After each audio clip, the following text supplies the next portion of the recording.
Na novo otvorenom zovrtu ptice koji je trebao da se otvori 5. avgusta u 12 sati, ugovor se odložio.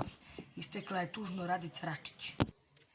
Radica Račić je predložila pre 6 dana da će se Zaloški vrt u Kruševcu, zovrt ptica, otvoriti 5. avgusta u 12 sati, ali to je bila teška najava, nažalost neće se otvoriti. Dakle, da građani ne očekuju novi Zaloški vrt.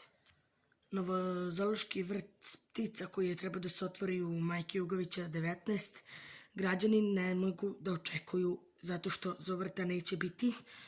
U problemu je, nema se dovoljno miliona dinara. Građani grada Kruševca koji su znali za Zaloški vrt su veoma tužni što su čuli da zovrt neće biti otvoren zato što se nema dovoljno novca za ulaganje zovrta, za donaciju zovrta.